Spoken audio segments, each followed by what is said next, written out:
8 de enero de 1945. Bosque de Urgen, Alemania.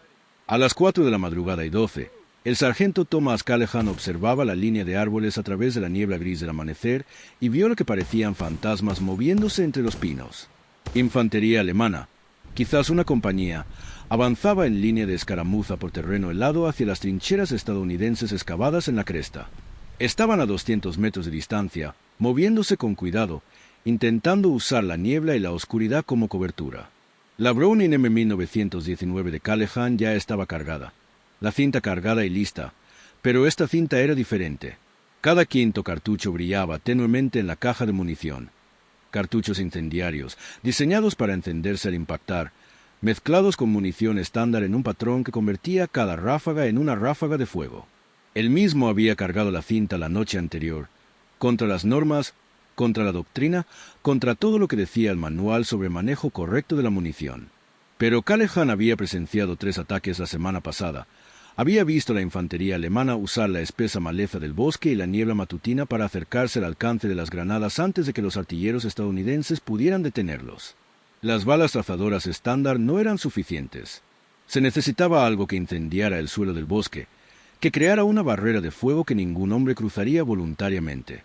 Callahan apretó el gatillo de mariposa y el M1919 rugió, y en cuestión de segundos la línea de árboles ardía.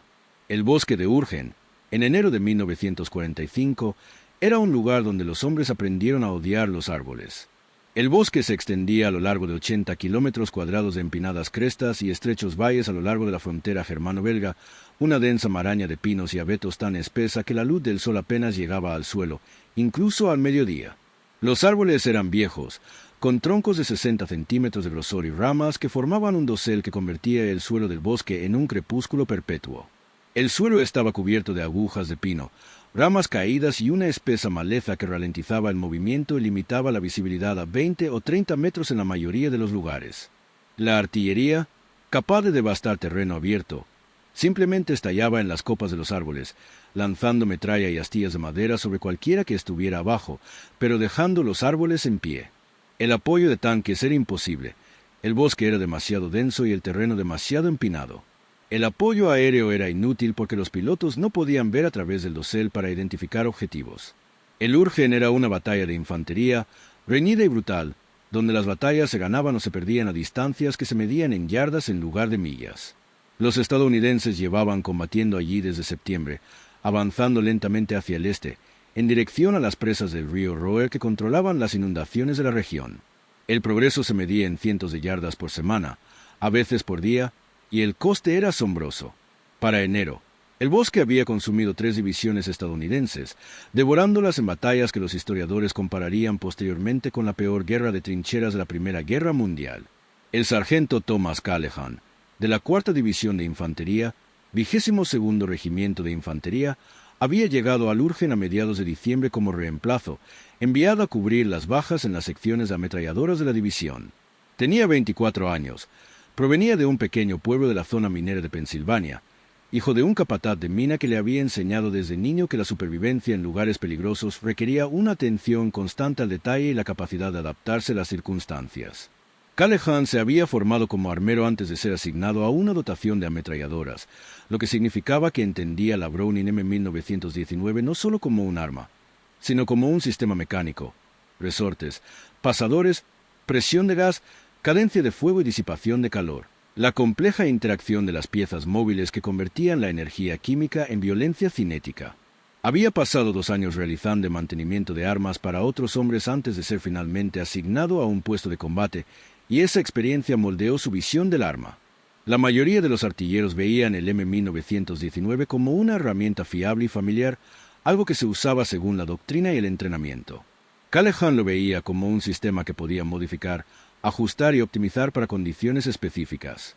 Y las condiciones en el Urgen requerían algo que la doctrina nunca había previsto.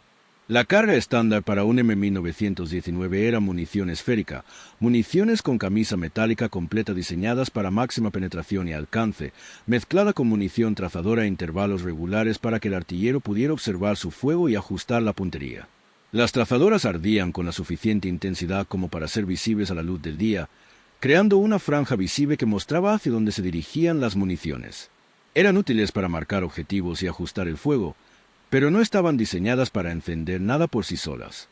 El M1919 también tenía munición incendiaria disponible, utilizada principalmente en funciones antiaéreas donde el objetivo era incendiar los tanques de combustible de los aviones enemigos. Pero la doctrina decía que las municiones incendiarias no eran para uso de infantería porque tenían menos penetración que las municiones esféricas estándar y se consideraban menos efectivas contra el personal. Pero la doctrina fue escrita para la guerra abierta, para enfrentamientos a distancias de 400 yardas o más donde la penetración importaba y donde no había mucho que quemar. La doctrina no se escribió para el Urgen, donde la visibilidad era de 30 yardas, donde el suelo estaba cubierto de agujas de pinos secas y ramas muertas que se incendiaban con suficiente calor, donde la infantería alemana usaba la espesa maleza para acercarse al alcance de las granadas antes de que los artilleros estadounidenses pudieran detenerlos. Callahan había presenciado esto 2 veces en su primera semana en el bosque. Ataques alemanes en la oscuridad previa al amanecer, siluetas moviéndose entre la niebla y las sombras, repentinamente demasiado cerca, granadas que se arqueaban hacia las posiciones estadounidenses antes de que las ametralladoras pudieran sofocarlas. Hombres morían porque los artilleros no podían ver al enemigo hasta que era demasiado tarde, y las trazadoras por sí solas no eran suficientes para detener un ataque que ya estaba a menos de 50 yardas.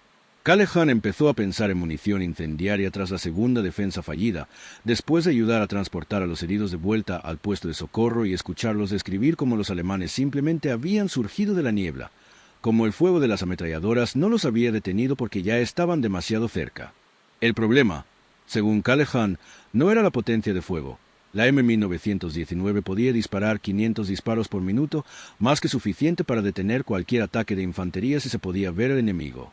El problema era la visibilidad y el efecto psicológico.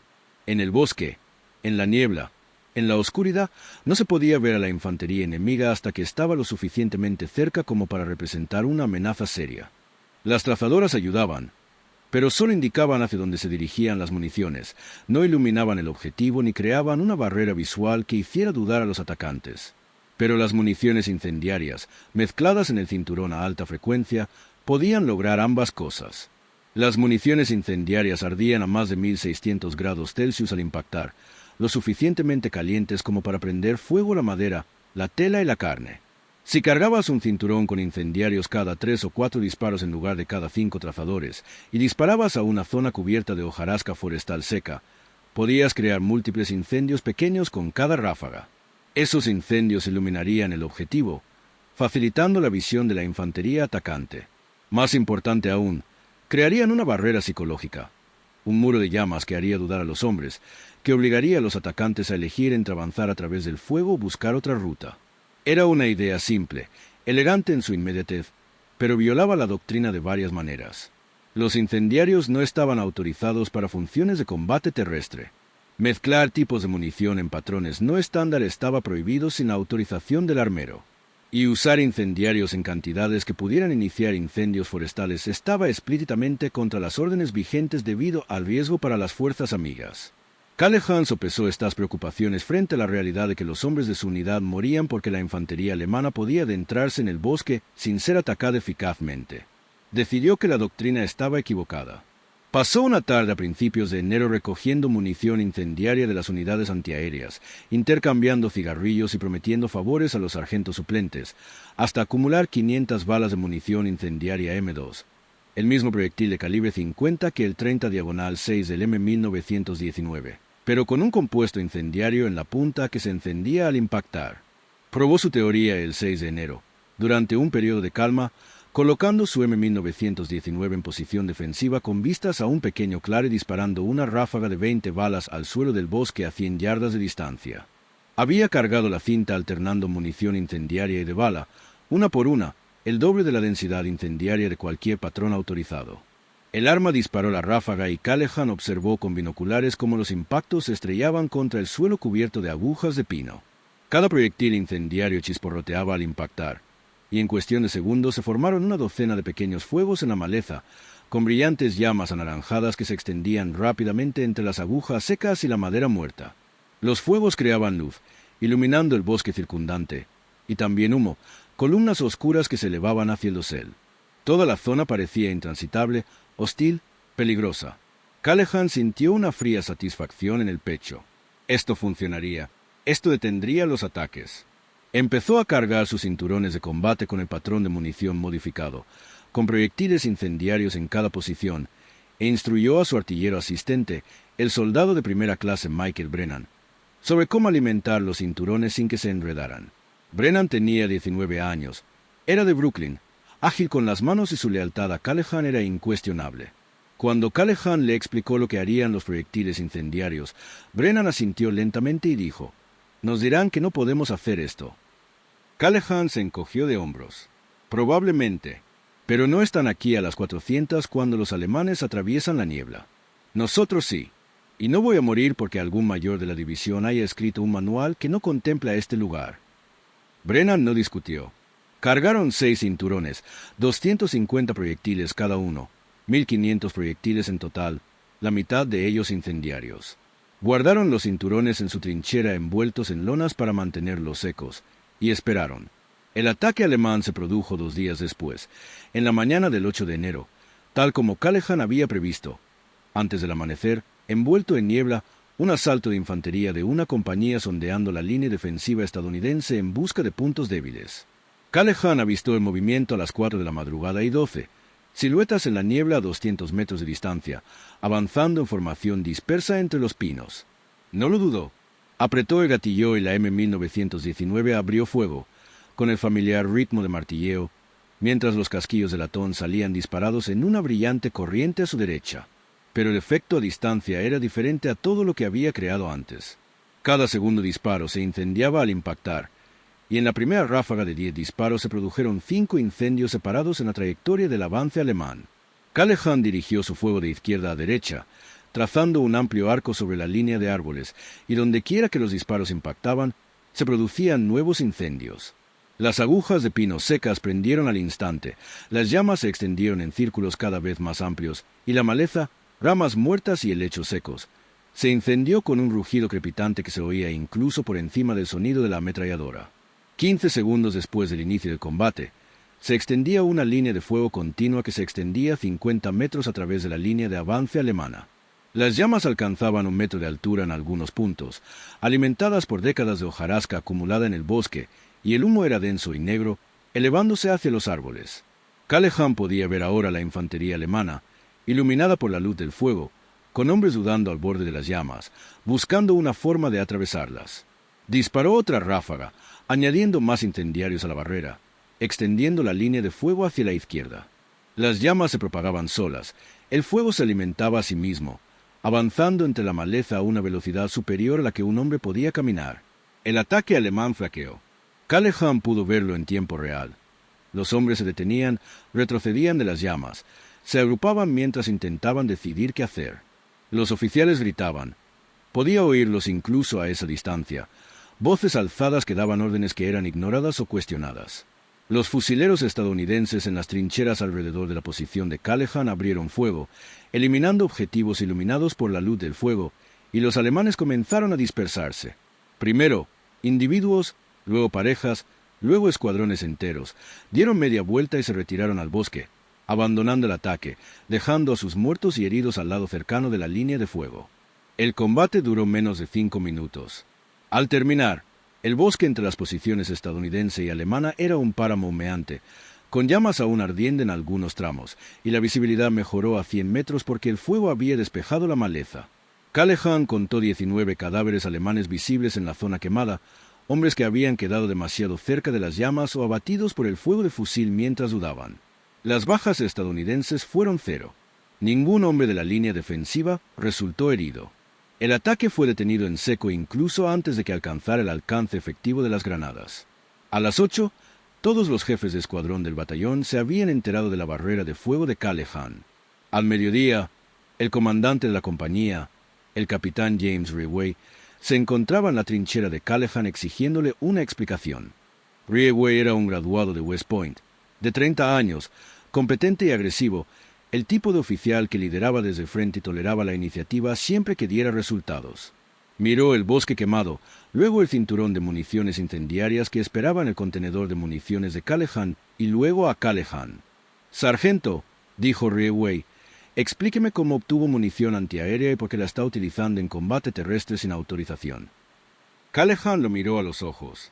Señor, la infantería alemana ha estado usando la niebla y el bosque para acercarse al alcance de las granadas antes de que podamos detenerlos. La munición estándar no era suficiente para disuadirlos. Las bombas incendiarias incendian el suelo del bosque y crean una barrera visual y física que detiene los ataques antes de que se acerquen.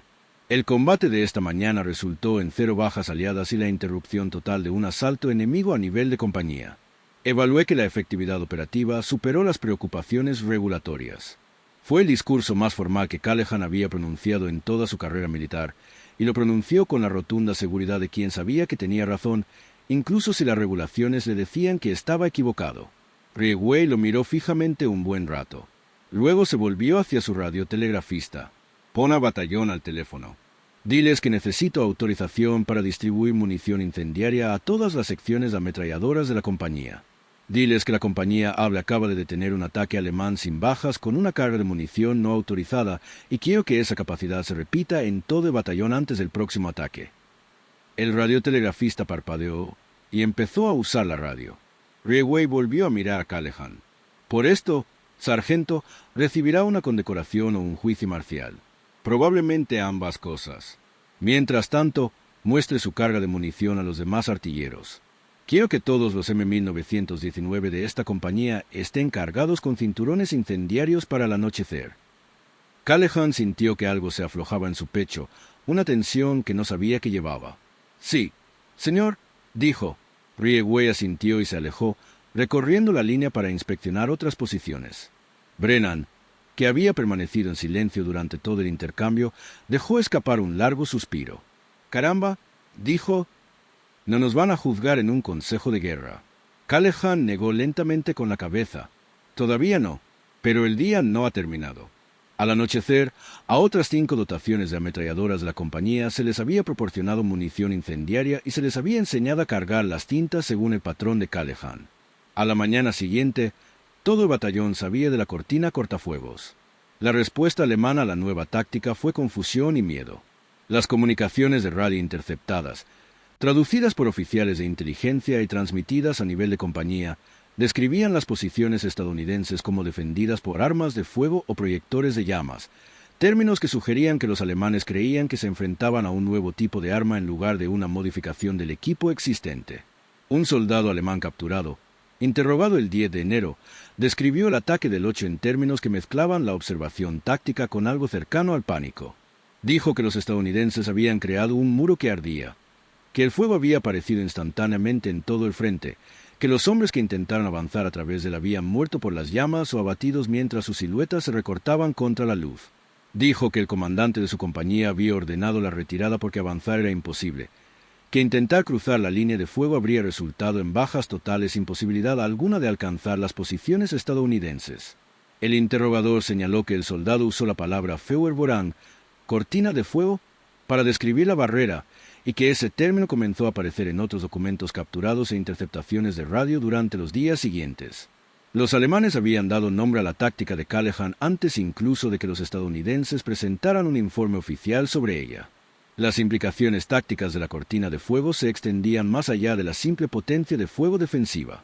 En el estrecho terreno del Urgen, donde la visibilidad y la movilidad eran severamente limitadas, la capacidad de crear barreras instantáneas, tanto físicas como psicológicas, cambió el desarrollo de los combates de infantería.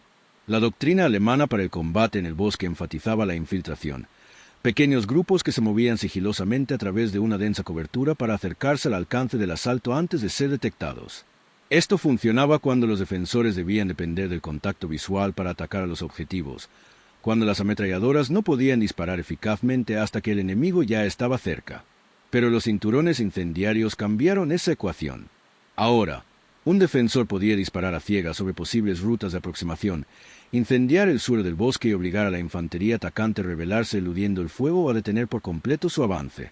La táctica no requería la adquisición precisa del objetivo ni siquiera la confirmación de la presencia de fuerzas enemigas. Se podía disparar preventivamente en zonas donde se esperaba un ataque, crear barreras antes de la llegada del enemigo y canalizar su movimiento hacia zonas de ataque cubiertas por otras armas. Se trataba de una negación de área mediante fuego. simple y brutalmente efectiva en un terreno donde los métodos convencionales de negación de área, como minas o alambres, eran difíciles de emplear. El uso de cinturones incendiarios se extendió entre las unidades estadounidenses que combatían en Urgen durante las 2 semanas siguientes, no a través de canales oficiales, sino a través de las redes informales que conectaban a los soldados de primera línea, jefes de escuadrón hablando con sus homólogos de otras compañías, sargentos de suministro intercambiando información y munición, heridos describiendo nuevas tácticas a los reemplazos que llegaban para ocupar sus puestos. A finales de enero, la mayoría de las secciones ametralladoras de la 4ª División de Infantería tenían acceso a munición incendiaria y cargaban sus cinturones siguiendo patrones similares a los de Callaghan. Los resultados fueron mensurables.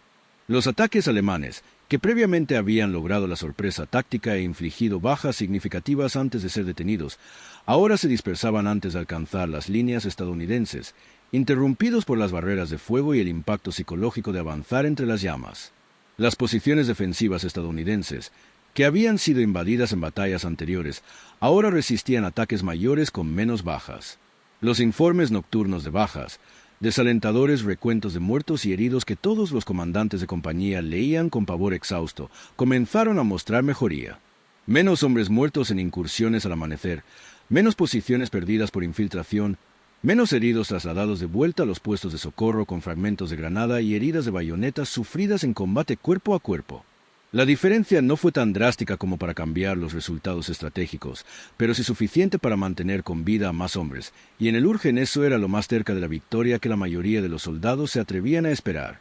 El propio Callaghan se convirtió en una pequeña leyenda dentro de la división, aunque nunca buscó la atención y se sentía incómodo cuando la recibía. Otros sargentos lo buscaban para preguntarle sobre cargas de munición y patrones de disparo, y él respondía a sus preguntas con la misma franqueza práctica que siempre aplicaba. Explicó que las municiones incendiarias debían espaciarse lo suficientemente cerca como para crear zonas de fuego superpuestas, pero no tan cerca como para agotar la munición demasiado rápido. Recomendó disparar en ráfagas más cortas de lo normal, de 5 a 8 disparos en lugar de los 10 a 15 que dictaba la doctrina, porque las municiones incendiarias tenían un efecto inmediato suficiente como para no necesitar fuego sostenido para lograr la extinción.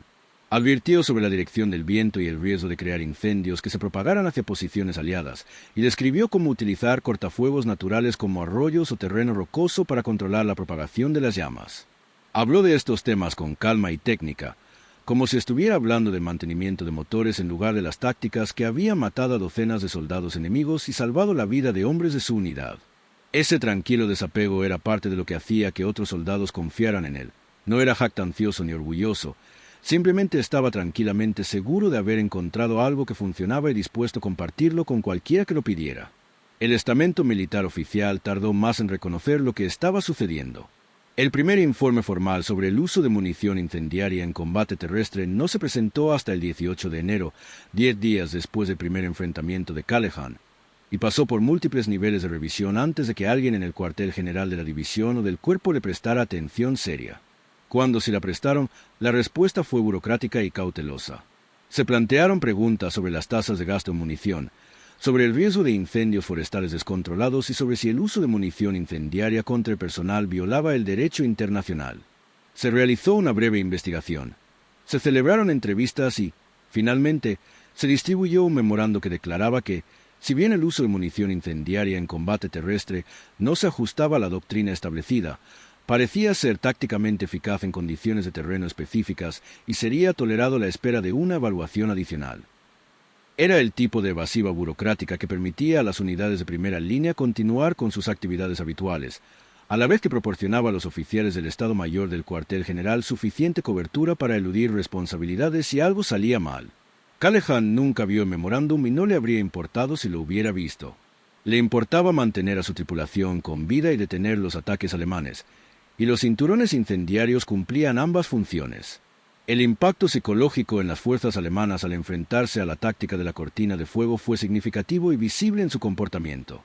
Los ataques, que antes se habían llevado a cabo con determinación y disciplina, ahora se dispersaban al primer indicio de llamas, y la infantería alemana se retiraba antes de ser atacada con fusiles.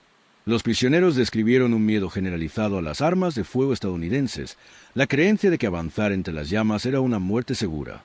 Algunas unidades alemanas comenzaron a realizar sus ataques de infiltración durante el día en lugar del amanecer, sacrificando la ocultación de la oscuridad porque temían más las barreras de fuego que ser vistos. Otras unidades cambiaron sus tácticas por completo, abandonando la infiltración en favor de enfrentamientos a distancia, donde utilizaban morteros y fuego de ametralladora para suprimir las posiciones estadounidenses sin intentar acercarse y asaltar.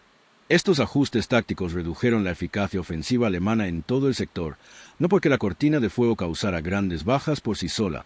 El número real de alemanes muertos directamente por fuego fue relativamente bajo, sino porque obligó a la infantería alemana a modificar su comportamiento, haciéndolos más vulnerables a otras armas estadounidenses. Un ataque que se dispersaba antes de alcanzar el alcance del asalto podía ser combatido con fusiles y morteros con tranquilidad. Un ataque continuado a la luz del día, sin la protección de la niebla, podía ser dispersado con artillería y apoyo aéreo.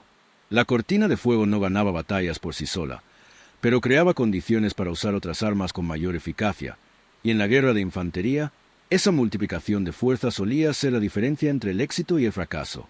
Callaghan continuó perfeccionando su técnica hasta finales de enero y febrero. Experimentó con diferentes proporciones de proyectiles incendiarios y descubrió que un patrón de 3-1, 3 proyectiles seguidos de uno incendiario, era casi tan efectivo como su patrón original de 1-1, pero ahorraba munición incendiaria y reducía el riesgo de incendios incontrolados. Desarrolló una técnica de disparo en ráfagas de 2 segundos con 5 segundos de diferencia, lo que permitía que los incendios se desarrollaran completamente antes de añadir más proyectiles incendiarios y le daba un mejor control sobre dónde se formaban las barreras cortafuegos.